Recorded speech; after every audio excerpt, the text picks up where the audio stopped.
Opening day officially upon us. It feels like the perfect time to make some preseason award picks for the Minnesota Twins, and I've got five of them for you today. We've got Team MVP, Rookie of the Year, Cy Young, and then a Breakout Player of the Year and Comeback Player of the Year as well.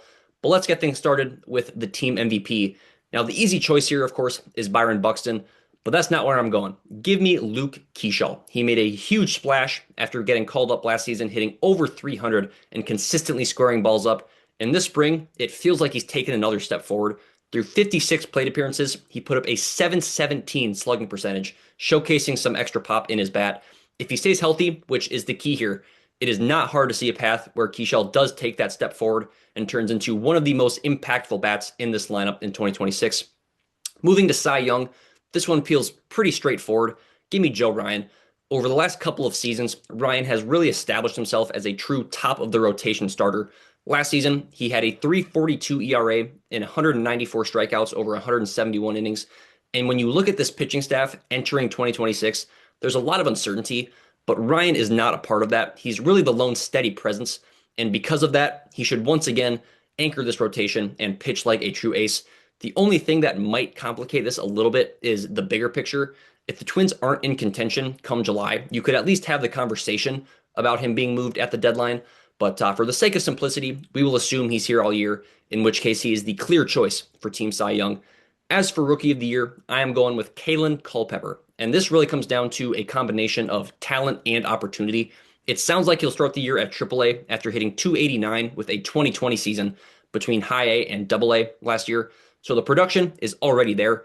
He's also a very strong defender across the infield, which only helps his case. And when you look at the Twins infield, there's some real question marks. You've got lengthy injury histories with Keeschall and Royce Lewis.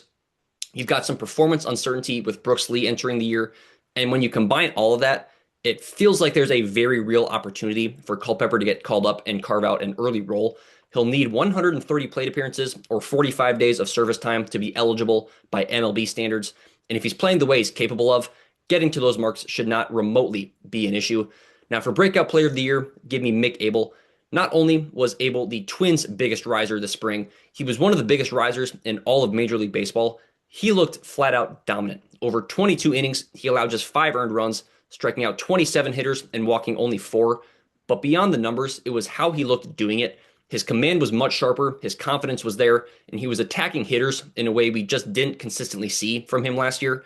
And that's a big deal because his spring performance didn't just stand out, it earned him a spot in the opening day rotation.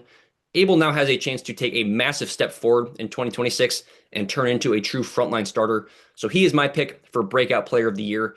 And finally, we got Comeback Player of the Year. There are a few different options for this one, but I'm going with Matt Wallner because 2025 just didn't go the way you hoped. He hit just 202 and struck out at a 29% rate.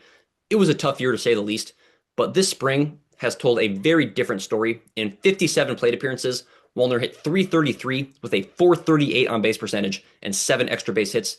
His approach looked much better as well. He got his strikeout rate down below 25%. He drew 8 walks and even added a stolen base. So now you're seeing a much more complete hitter, and that's always been the big question with Matt Wallner. The power has never been in doubt.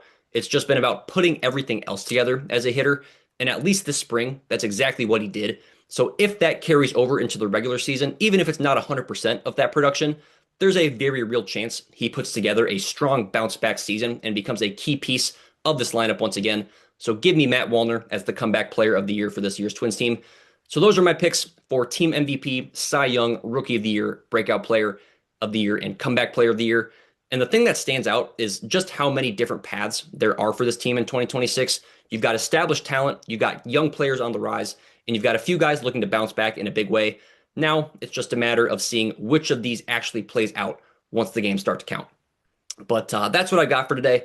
Thank you guys so much for watching. Please be sure to like the video and subscribe to the channel for Twins news and updates every single day with the regular season officially upon us. But until next time, I'm Sam Calder, and I'm out.